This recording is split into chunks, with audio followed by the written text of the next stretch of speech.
मोहतरम सामीन सलाम अलैकुम। नाजरीन, अहबार और रहबान का माशरे में बिगाड़ लाने का बहुत बड़ा हाथ है, चाहे ये अहबार और रहबान यहूदियों में हो, ईसाइयों में हो या सो कॉल्ड मुस्लिम में। नाजरीन, जब हम पढ़ते हैं सूरत नंबर 9 आयत नंबर 34, उसमें खालिक़े कायनात का इरशाद है कि या अय्युहल्लज़ीना आमनू इन्ना कसीरम मिनल अहबारी व रहबानी लियाकुलूना अमवालन नासी बिल बातिल व यसुद्दूना अन सबीलिल्लाह। ए अहले ईमान, अक्सर उलमा और आबिद लोगों का माल नाहक खा जाते हैं और अल्लाह की राह से रोक देते हैं। नाजरीन, अगर हम अपने इर्द गिर्द नजर दौड़ाएं तो बहुत सारे अहबार और रहबान, उलमा और पीर आपको ऐसे नजर आते हैं जिन्होंने दीन को पेशा बनाया हुआ है और वो आवाम को लूट रहे हैं।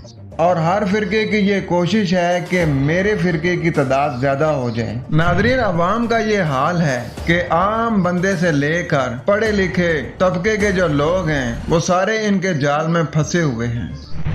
वो हर महीने इनको फंडिंग करते हैं और उन्हें इस चीज का ख्याल तक नहीं आता कि ये हमें लूट रहे हैं। अखबार और रहबान का ये हाल हो, फिर अवाम का क्या हाल है, खुद सोचें। नाजरीन, मफाद आजला पर मर मिटने वालों के लिए आखिरत की खुशगवारियां कोई मायने नहीं रखती। उलमा सू फिरकों की वकालत करके अवाम का पैसा बटोर कर अपने ऐश व इशरत के सामान मुहैया कर रहे हैं। कुफर और शिर्क के अलमदार और सस्ती शोहरत के भूखे मसनदे इल्म पर मुफ्ती और उलमा का रूप धारे हुए हैं, तो फिर हक कहाँ से मिलेगा।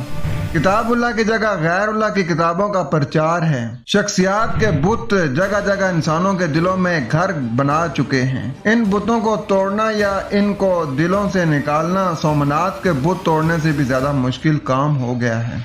इन शख्सियात की मोहब्बत इनके यहाँ अल्लाह से भी ज्यादा मुकाम बना चुकी है। यही वजह है कि जगह जगह गैरुल्लाह की किताबों की नुमाइश है और उन्हें हाथों हाथ लिया जाता है। किताबुल्लाह को पसे पुश डाल दिया गया है और इंसान हक को बातिल और बातिल को हक समझ बैठा है। ईमान खालिस के बजाय कुफ्र और शिर्क की वादी में खुश नजर आ रहा है। पस्ती में इतनी दूर जा गिरा है कि अब अल्लाह की किताब की तरफ पलटना उसे तमाम खुशियों से महरूम कर देने के मुतरादिफ है।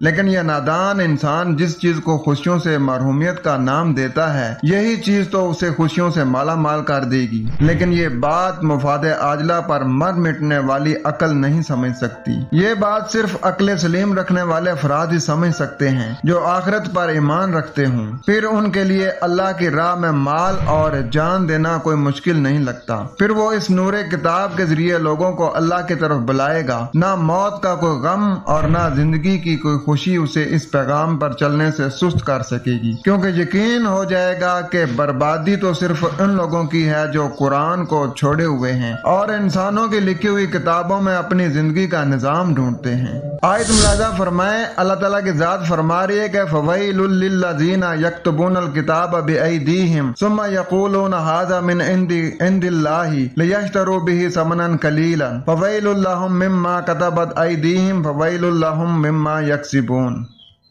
सो उनके लिए तबाही है जो किताब अपने हाथों से लिखते हैं फिर कह देते हैं कि ये अल्लाह की तरफ से है, ताकि वो उसको दुनिया के कलील सरमाए की कीमत पर बेच दें। 3/78। बस उनके लिए तबाही है इस वजह से कि जो उनके हाथों ने लिखा है, और तबाही है उनके लिए भी जो उसके मुताबिक अमल करते हैं। 2/79। और इन खुद साख्ता किताबों में ऐलान करते हैं कि हरगिज हमको आग नहीं छुएगी मगर गिनती के चंद दिन। पूछो क्या तुमने अल्लाह से ऐद ले लिया है? बस अल्लाह अपने ऐद के खिलाफ वर्जी नहीं करेगा, या तुम अल्लाह पर ऐसी बातें बनाकर कहते हो जो तुम नहीं जानते। बल्कि असल बात यह है कि जिसने बुराई की और उसकी बुराई ने उसका अहाता कर लिया, बस ये लोग आग वाले हैं, वो हमेशा इसमें रहेंगे। और जो लोग किताब अल्लाह को मानते हैं और उसके मुताबिक सालेह अमल करते हैं, यही लोग जन्नत वाले हैं और वो उसमें हमेशा रहेंगे।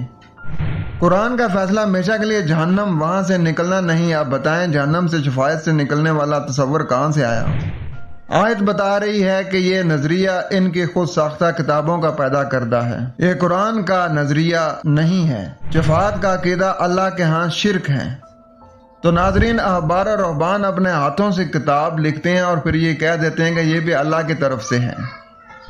नाजरीन, जिस चीज का किताबुल्लाह में जिक्र नहीं, हमें उसकी फिक्र नहीं। अपना ख्याल रखें। वस्सलाम।